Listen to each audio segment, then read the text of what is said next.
Hello YouTube. In this video we're going to look at an interesting recent debate in moral epistemology. So there's a general consensus in metaethics that moral properties, if they exist, are not known through perception. Moral knowledge is not justified perceptually. So to take a classic example of a moral property, let's take a case from Gilbert Harman. Suppose you come upon a group of hooligans and you see them pouring petrol over a cat and setting it on fire. You immediately form the judgment that this is morally wrong. But you do not, so the claim goes, literally perceive the wrongness. You can see the flames on the fur, you can hear the screeching sounds of the cat, you can smell the burning flesh, but the moral property of wrongness is not part of your perceptual experience. Even many moral realists, who think that there are moral properties, will grant that moral properties are not perceivable. And this raises an epistemological challenge for realism. How can we come to know what the moral facts are? It seems that moral properties have to be detected through some special faculty of the intuition, utterly different from our ordinary ways of knowing everything else, as J.L. Mackie put it. Of course, moral realists have plenty of responses to this point. Maybe we learn the moral facts through intuition, or through inference to the best explanation, or through conceptual analysis, or some combination of these. Different realists are going to say different things here. Even so, the problem of providing an adequate epistemology, an account of how we could come to know the moral facts, that remains one of the central challenges to moral realism.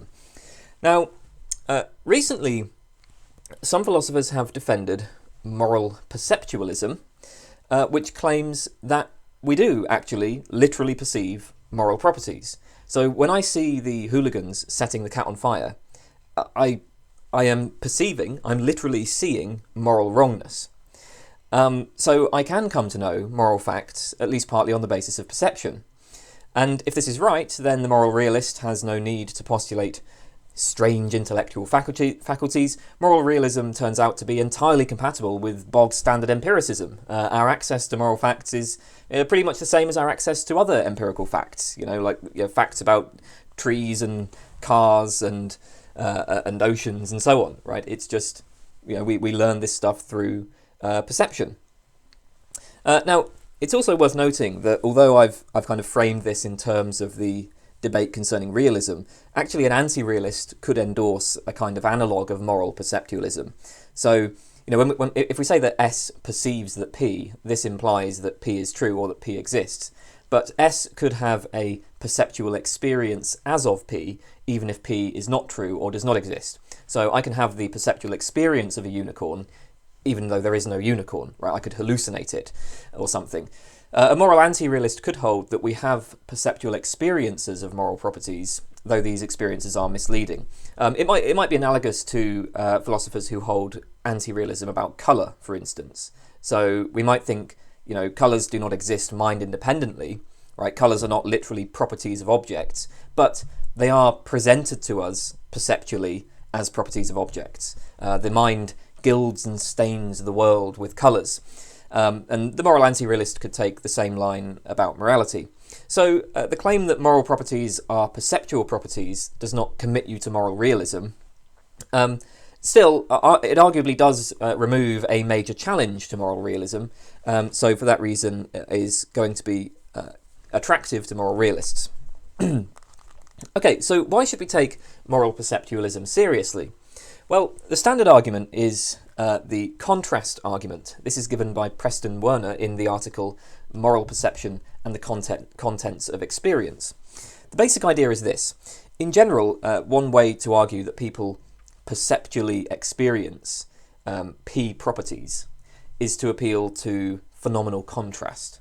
So the claim is going to be that there's a difference in the phenomenology of a person who lacks a capacity relevant to judgments concerning P properties and the phenomenology of a person who has acquired that capacity, and this difference is explained by a difference in perception. So to see how this works, you take two distinct but similar experiences. One person has an experience that might perceptually represent P, the other person has an experience that clearly does not perceptually represent P but is otherwise as similar as possible to the first, and then you argue that the difference here is a difference in perceptual representation of P. To take an uncontroversial example, consider colour blindness. There are two individuals, one of whom has a normal visual system and the other is red-green colourblind. We show them a circle which is made up of red dots with a number written on it made up of green dots. The normal person can detect the number. The person with red-green colourblindness does not see the number but just sees an undifferentiated circle. Clearly there is a phenomenal difference between these cases. So the experience that these people have, from their own point of view, is different. And the obvious explanation for this is that the normal person is perceiving something that the colourblind person is not. The normal person is seeing colours, is perceiving colours that the colourblind person doesn't. So, in general, phenomenal differences require explanation, and the best explanation may appeal to perception. It may be that there is a perceptual difference. So let's apply this to morality. Werner asks us to consider a normal person, who we'll call Verity, versus what he calls an emotionally empathic dysfunctional individual, who we will call Sydney. Emotionally empathic dysfunctional individuals are people who are able to understand the mental states of others, but they have no emotional responses to others. So I guess we might think of these people as being kind of like psychopaths. Now, Verity and Sydney observe the hooligans setting the cat on fire, and they have significantly different experiences in response to this scene. Verity reacts with horror.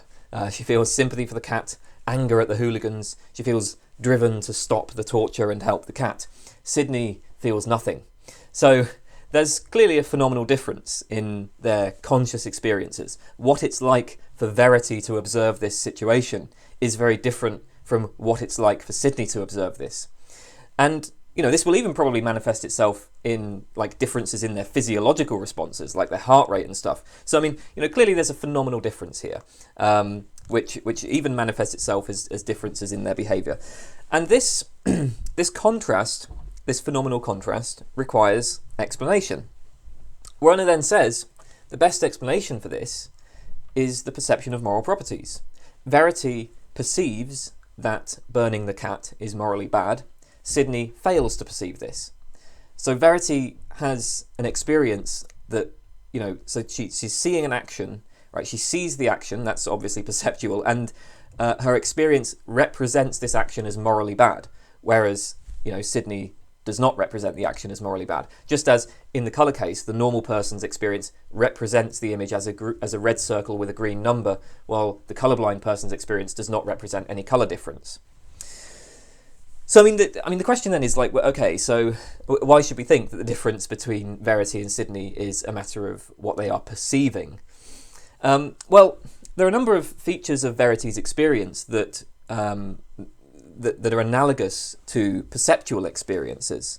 So first of all, Verity has a distinctive experiential state that is reliably tracking a property in the world, namely the property of moral wrongness or moral badness. So those actions that are morally bad tend to produce this kind of state in Verity. And the intensity of the state tends to track the intensity of the property. So that is, the worse the action is, the more strongly Verity responds. If somebody is, punching a cat, then yeah, Verity's going to respond strongly to that. But when she sees somebody burning a cat alive, okay, she's going to respond even more strongly to that. And the assumption is going to be that, it's worse to burn it alive than it is to punch it. So, she has an experiential state that is reliably tracking a certain property. Second, Verity has a disposition to form moral beliefs on the basis of this experiential state. Just as there are certain phenomenal states that will lead me to form beliefs such as the ball is red or the car is red, and so on. So Verity has this phenomenal state that disposes her to form beliefs like this action is morally bad. Third, Verity's experiential state makes certain features of the situation salient. In the same way, with colours, right, or smells or whatever, certain colours or smells jump out at us, or they can make patterns jump out at us. Like when I'm observing a forest, if you have red apples against green trees, the red apples kind of jump out at me, you know, they draw my attention. So one of the things that perception does is it makes certain things in the world or certain patterns salient. Similarly, Verity's attention is drawn to particular aspects of the situation she's observing. The actions of the hooligans, the screeching of the cat, these are made more salient to her. So these are the sort of features that we find in perceptual states. Verity's experiential state, observing the cat burning and judging that it's wrong, shares many features with perceptual states. So, you know, the best explanation then for the phenomenal difference between Verity and Sydney is Verity is perceiving moral badness, Sydney isn't. Okay, so what can we say in response to this? Well, I mean, one point is that we should also bear in mind that there are also some significant disanalogies between Verity's state and normal perceptual states. In particular, one important disanalogy, I think, is that perceptual states tend to end or change, at least, as soon as the perceptual input is discontinued. When I look at an apple and close my eyes, I will stop seeing the apple. Even though I know the apple is still there, I'm no longer going to have the visual impression of the apple. I mean, maybe I'll experience a brief after image, but even that looks very different from the original perception of the apple.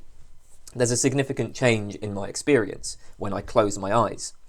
And this is the case, you know, for other perceptual states as well. If you stop touching something, you'll stop feeling its texture and temperature. If there's a bad smell in the room and then you open the window and spray air freshener, you'll stop experiencing the smell. If you're playing music and you cover your ears, you'll stop hearing the music. But moral reactions don't work like this. If Verity, on seeing the hooligans burning the cat, if she closes her eyes and covers her ears, or even if she leaves the scene entirely, her moral reaction will probably persist. Moral reactions don't go away. I mean, obviously they go away eventually, but they have this tendency to sort of persist. In fact, she'll probably find herself maybe, doing something completely different. Maybe she'll be sitting down eating dinner a few days later, and she'll remember this terrible thing that she saw, and that will prompt the moral reaction again. So this is quite unlike normal perceptual states, and this maybe suggests that the best explanation of the phenomenal difference between Verity and Sydney is not that it's perceptual, because actually there are features of Verity's state that are dissimilar to perceptual states. So that's one way of resisting the contrast argument. A second response is we may argue that the phenomenal difference can be explained in simpler ways. So we just don't need to view it as a difference in perceptual states. There are simpler explanations. Indrek Ryland, in the article on experiencing moral properties, suggests that the simpler explanation is just that there is a difference in Verity and Sydney's affective or emotional state. Verity feels empathy for the cat, and so has the associated, desires and feelings, whereas Sydney does not. Sydney doesn't have the empathy. And of course that has, in itself, a different phenomenology, right? Like if you have empathy for something, that's going to produce a different phenomenology when you see that thing suffering. Now, the important thing to bear in mind here is that even the moral perceptualist will grant that Verity and Sydney differ in this respect. The moral perceptualist says that Verity's empathy is what gives her the capacity to perceive the wrongness of torturing the cat. But the trouble is that we can explain the difference in Verity and Sydney's phenomenal state just by appealing to the difference in empathy. We don't need to make the step of saying, that, okay, Verity perceives the moral wrongness, whereas Sydney doesn't. So, I mean, here's two pictures of the situation, right? So for the moral perceptualist, you have the experience of events like the burning flesh, the screeching, the laughing of the hoodlums. Then there's the affective empathy response, and these two in combination allow the perception of the property of wrongness. They produce a perceptual state that represents the action as morally wrong. And so there's a phenomenal difference. But there's a simpler account available, right? So the simpler account is there's the perceptual experience of the burning flesh, the screeching, the laughing of the hoodlums. There's the affective empathy response, and that alone is sufficient to explain the differences between Verity and Sydney. We can explain all the differences between Verity and Sydney without supposing that Verity is perceiving moral properties, or so the objection will go. That's that's the contrast argument for moral perceptualism. Now, unsurprisingly, there are many objections to moral perceptualism. I think that the defences of moral perceptualism so far have focused not so much on providing positive arguments for the view, but more on attempting to rebut the challenges. So let's turn to some of these challenges. Perhaps the most common objection is what's known as the looks objection. So obviously we perceive sensory qualities, colours, sounds, smells, tactile sensations. I see the redness of the apple, I feel the smoothness of its skin, I taste the sweetness, I feel its temperature. Now, importantly, there is a particular way that each of these properties appears to me. Redness has a distinctive look. There's something it's like to see red, and this is the case for all sensory qualities. They have some specific appearance. And it's through the appearance that we perceive the property.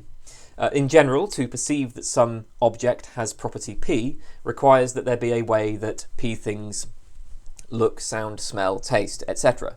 And then the object must appear that way. But moral properties, so the argument goes, do not appear any particular way. As Michael Huemer puts it, moral value does not look like anything, sound like anything, feel to the touch like anything, smell like anything, or taste like anything. Indrek Ryland in On Experiencing Moral Properties summarises the argument. Perceiving moral properties is possible only if there is a way that moral properties look.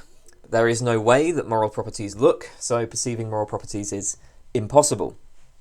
One further point in favour of this, I guess, is to consider that the state that we experience when observing events such as the cat burning can also be prompted not just by observation, but also by just reading about the events. Like, we can have moral reactions to learning about the world, learning about cat burning.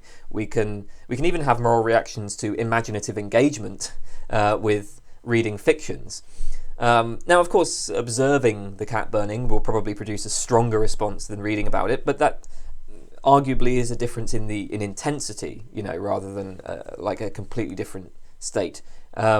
And so in this respect, our moral reactions are maybe more like emotions, which can similarly be prompted by reading and imagining, and again, though perhaps with less intensity.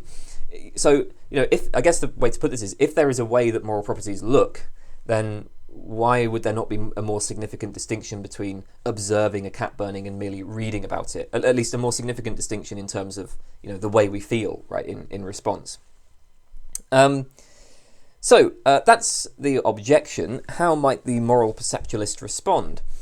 Well, Robert Cowan in Perceptual Intuitionism argues that the problem with this is that the term look in the argument can be interpreted in a narrow or broad sense, and the looks objection equivocates on these two senses. So first we can take look in a narrow sense to refer to immediate sensory qualities. And in that case, we should accept premise 2, because moral properties do not have any particular sensory quality, but then premise 1 is questionable. Or we can take look in terms of broader types of perceptual experience. In that case, we should accept premise 1, but we can reject premise 2. So the argument here is that there are distinctive types of perceptual experience beyond what is provided by mere sensory qualities. Maybe one way to think about this is that some properties are like simple and directly perceived, like the redness of an apple. Redness, that's kind of just an immediate sensory quality directly perceived. Other properties are complex, associated with sets of simpler properties, and these more complex properties are perceived via the directly perceivable simpler properties. So when I look at an apple, I perceive that it is red, but I also perceive that it is an apple, or I perceive that it is a fruit, or I perceive that it is edible. And in this case, I'm perceiving kind membership. So perception is, it doesn't just it's not like a blooming, buzzing confusion, a blooming, buzzing mass of sensory qualities. Perception is conceptual. We perceive the world as containing objects that are grouped into kinds. How does this work? Well, I guess there's going to be a complex story to be told by psychologists and neuroscientists, but I guess to give a sort of sketch view of how this kind of thing might work, it seems like what's going on is that certain sets of sensory qualities are associated with a particular concept, a particular label. So the concept apple is associated with a bunch of prototypical qualities. There are particular colours, particular shapes, and so on that we take to be typical of apples. And we then have some kind of memory representation of this concept, and then when we receive perceptual input that is sufficiently similar to the memory representation, this produces the perceptual experience of an apple. Again, that's obviously a very brief sketch, but it seems like something like this is going to happen when we perceive objects as belonging to kinds. But then we can say the same thing about moral properties. As Robert Cowan puts it, and I quote, "An ethical expert could come to possess a memory representation corresponding to, e.g., wrongness, and then this is matched with perceptual inputs when there is some relevant correspondence in terms of low-level features between the two. We perceive the wrongness via the perception of simpler properties, sets of colours, sounds, smells, and it's just the same way in which we perceive apples, fruits, and other things." So one concern about this is about this way of thinking about higher level properties is raised by Indrek Ryland, is that it still relies on typical looks. An apple has a typical look because there's a certain set of sensory qualities associated with apples, which we then compare to the perceptual input, and that's what allows us to perceive things as apples. Now, of course, not all apples have these qualities. An apple might be seriously mutated or damaged or whatever, and so it would fail to have the typical qualities that we associate with apples. But in that case, we don't perceive them as apples. Like when you look at an apple that has been seriously damaged in a fire or something, you're not going to kind of have the perceptual experience of an apple. In that case, you might come to know that it's an apple, but that's going to be on the basis of more theoretical inference or something. Like maybe you know that an apple tree was here, and maybe you cut up the apple and you find apple seeds or whatever, but you're not having perceptual experience of the apple, at least not when you initially pick it up. So the thought is that things that don't have typical looks can't be perceptually experienced, right? So unless there's a kind of a sort of prototypical set of qualities that you can associate with a thing, then it's not going to be something that is presented in perception. Ryland gives the example of the set my favourite things. That's a well-defined set of things, and it's a set of things that are important to me, and it may well be important to others if they care about me. If somebody's trying to think of what to buy for my birthday, then they're going to care about what my favourite things are. So this is a relevant set. It's important to at least some people. But my favourite things have no typical look, and so it's not like something that is perceptually experienced. And similarly, the claim will be there's no set of qualities common between the things that we take to have the property of wrongness. So think of the hoodlum setting the cat on fire, or a fraudster charging elderly people for unnecessary services, or a corrupt politician rigging an election, or somebody writing some sort of virus code to shut down hospital computers or something like that, right? Go through all of the things that you think are morally wrong. It seems like even if we understand look in the broader sense, there's no way that moral properties look, or so the argument is, so the argument goes. Okay, a further objection to moral perceptualism is the defect objection. So let's return to Verity and Sydney, who are observing the cat being set on fire. Verity responds with horror, Sydney shrugs his shoulders. Now, if moral perceptualism is true, then Sydney must have some sort of perceptual defect. Sydney's perceptual capacities are not functioning properly. But that seems rather strange, because prima facie, Verity and Sydney appear to have the same perceptual capacities. In fact, we can stipulate that Sydney's capacities are superior to Verity's in many ways. Perhaps Sydney has better visual acuity, better colour discrimination, more acute hearing, and so on. So by all of the standard tests for perceptual capacities, Sydney's are perfectly normal. So where's the defect? Andrew Cullinson, in his article Moral Perception, puts the objection as follows. If we perceive moral properties, then Sidney fails to perceive the property of wrongness, and Verity does not fail to perceive the property of wrongness. But if Sidney fails to perceive the property of wrongness, and Verity does not fail to perceive the property of wrongness, then Sidney's perceptual capacities are defective. But Sidney's perceptual capacities are not defective, so we do not perceive moral properties. And I mean, again, to be clear here, the claim is that Sidney does not have any perceptual defect. Of course, if you're a moral realist, you're going to say that there's something defective about Sidney. If we think that it's a fact that torturing the cat is morally wrong, and Sidney fails to see it that way, or to judge it that way, then okay, Sidney's making an error. But obviously, that doesn't need to be due to a perceptual defect. There are many other reasons we might make an error. There are many other kinds of defects that people can have.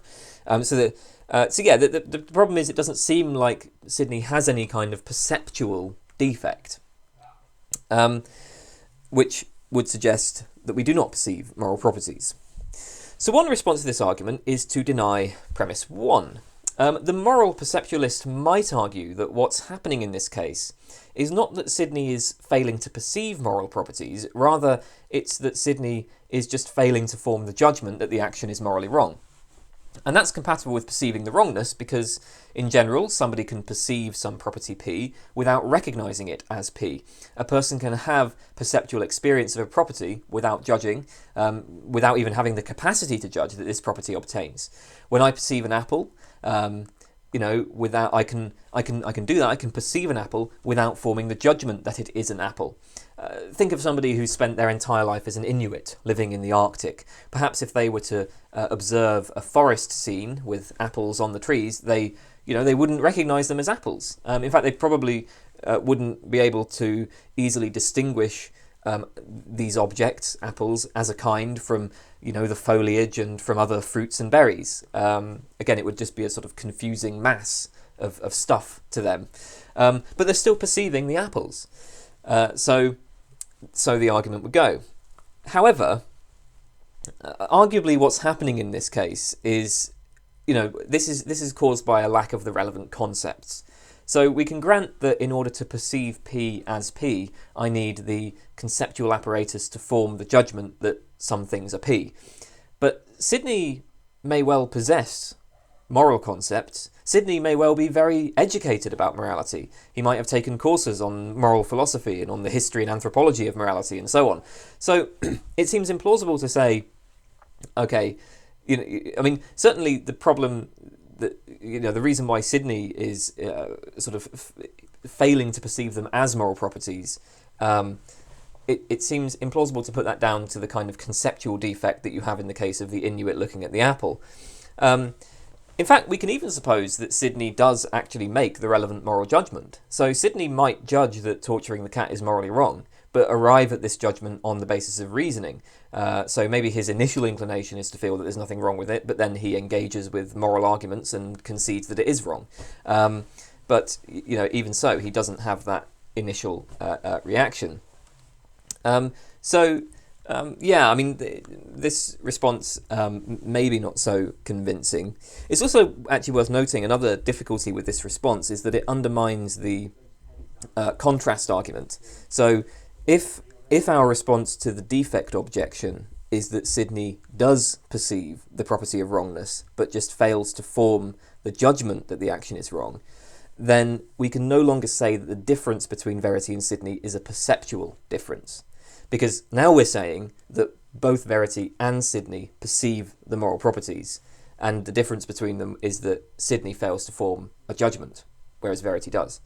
Now, of course, not all moral perceptualists will endorse the contrast argument, but I think this is just a point worth bearing in mind because, the contrast argument seems to be the central argument for moral perceptualism. Okay, a second response, which is similar to the response to the previous objection, to the looks objection, so a second response to the defect argument, is that this argument equivocates on the notion of perceptual faculties. So if perceptual faculties refers to those faculties that deliver raw sensory data, then, let's go back, So if perceptual faculties refers to those faculties that deliver raw sensory data, then the claim is that premise 3 is true, but premise 2 is false. So yes, there's nothing defective about the raw sensory data that Sydney is receiving, right? So in that sense, his perceptual capacities are not defective, but premise 2 is false because there's more required for perceiving moral properties than merely raw sensory data. The property of wrongness is not like the property of redness, say. On the other hand, if perceptual faculties includes not just raw input, but also the cognitive processes required to represent that input conceptually, then premise 2 is true, but now premise 3 is false. On this broader definition of perceptual faculties, Sydney's perceptual faculties are indeed defective. It would be the same kind of defect as a person who, looking at an apple, is unable to recognise it as an apple. That's not just a matter of raw sensory data, it also requires a kind of cognitive processing. Of course, the challenge here is to spell out exactly what the defect is. As we saw, in a case where, like, say, an Inuit fails to perceive something as an apple, that's due to lacking the relevant concepts, but Sydney need not lack the relevant moral concepts. So, again, the problem here is not just a matter of conceptual deficiency. We're going to have to explain the defect as arising in some other way. So that point is open, but this kind of line maybe is one thing the moral perceptualist could take against the defect objection. All right. A further objection to moral perceptualism, the final one that we will look at, this is again discussed in Cullison's article, is that moral perceptualism is incompatible with a variety of normative moral theories. So why is this a problem? Well, I mean, there are two ways to run this kind of argument. So one way to run it is to say moral perceptualism is incompatible with some moral theory T, but moral theory T is true. So we have a straightforward objection to moral perceptualism, right? Like if we have good reasons to accept T, and we see that that's incompatible with moral perceptualism, then we have an argument against moral perceptualism. A second way to run it is, well, it's a common view in metaethics that our metaethical theory, so our theory of the metaphysics, epistemology, semantics of moral discourse, should be compatible with a broad range of first-order normative theories. So, like, generally speaking, you can't decide first-order normative debates by appealing to metaethics. These are two separate domains. Maybe not entirely separate, but like the thought is that we should that a metaethical theory should be compatible with a broad range of first-order views. So if we can show that moral perceptualism is compatible with many moral theories, then the plausibility of moral perceptualism declines. At least if you accept this view of the relation between metaethics and normative ethics. Now, obviously, there are many moral theories. I'm not even going to try to go through all of them, but let's just briefly discuss a few.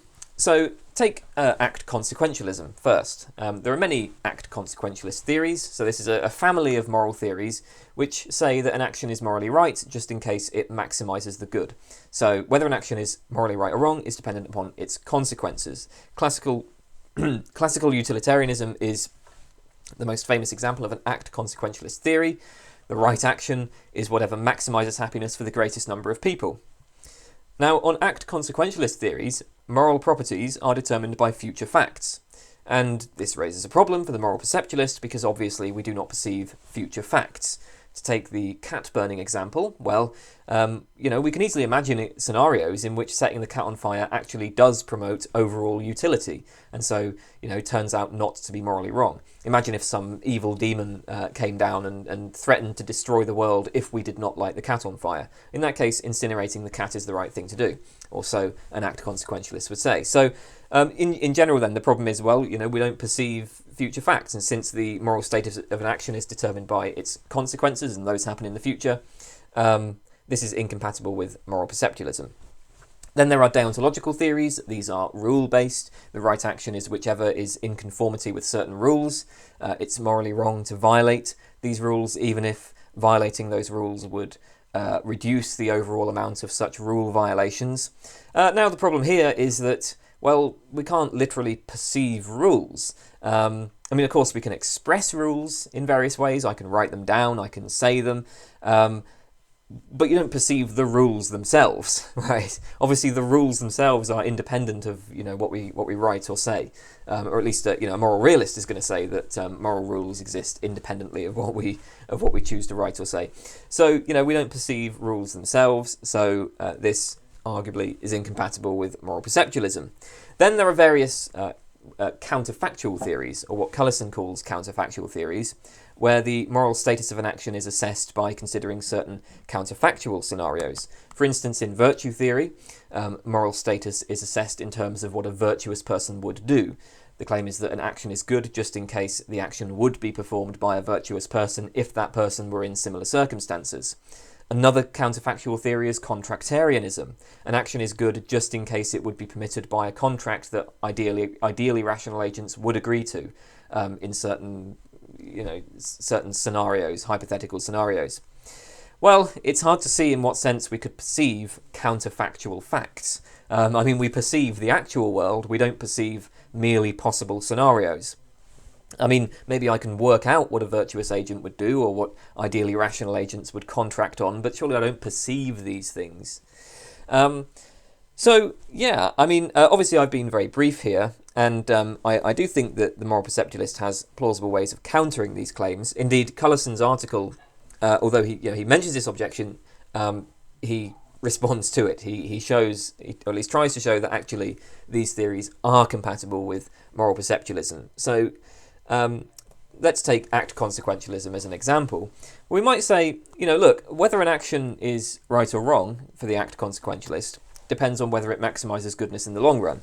Now, of course, we can't perceive future facts, but the argument would be we can still perceive the kind of goodness and badness that are weighed to determine the rightness of the action. So when we set the cat on fire, even if that's morally right overall because it maximises utility, the suffering of the cat is still bad. That still counts against doing the action, even if other factors outweigh this. And I can see the suffering of the cat right now. That doesn't involve perceiving future facts, so I can perceive moral goodness and moral badness. In general, when we perceive a property, we perceive only part of it, or we perceive it from a certain perspective, with all of the limitations of that perspective. I perceive an apple, but the back of the apple is hidden. I only perceive part of the surface of the apple. Still, I perceive the apple. So we can say that a similar thing for moral properties. Right. Before we end, I want to address the role that moral perceptualism might play in moral epistemology. I said at the beginning that one of the reasons why we might find moral perceptualism attractive is that it provides a straightforward epistemology for moral realists. If we can perceive moral facts, then there's no longer any mystery about how we can come to have knowledge of moral properties. Basically, if moral perceptualism is true, we learn moral facts via perception. So that's a nice, straightforward epistemology. However, it's questionable whether things are really so simple. David Ferracci, in his article A Hard Look at Moral Perception, has argued that even if it's true that we perceive moral properties, we cannot ground moral knowledge in perception. So to explain this problem, Ferracci draws a comparison to the case of knowledge of other minds. So Jamie and Zoe are driving in a car when a bus cuts them off, and Zoe becomes angry. Jamie sees that she's angry and tries to comfort her. Now there's a question about whether Jamie can perceive, whether he has perceptual access to Zoe's anger. So, generally speaking, do we have perceptual access to the mental states of others? Well, some philosophers hold that we can literally perceive at least some of other people's mental states. So suppose that this is right. Even so, the perception of anger is going to be dependent on background knowledge. Jamie must possess knowledge of the connection between Zoe's facial expressions and her other body language and so on, and her mental states. We might call this background knowledge mental bridge principles, right? So there are principles describing the connection between behavioural cues and mental states. Jamie's perception of Zoe's anger is mediated by knowledge of these connections. So he perceives the anger via perceiving the relevant behavioural cues, such as scowling and shouting and so on. In general then, if perceptions of X are grounded in experiences of Y, then perceptions of X produce knowledge only if they're mediated by background knowledge of some relation between X and Y, only if they're mediated by knowledge of bridge principles connecting X and Y. Perception of other people's mental states, assuming we can perceive other people's mental states, those perceptions are grounded in experiences of other people's behaviour. And these perceptions produce knowledge because we assume we have the relevant background knowledge of the relation between behaviour and mental states. Now, Ferracci points out, if we want to say that we can know other minds by perception, then our knowledge of the mental bridge principles must itself be grounded in perception.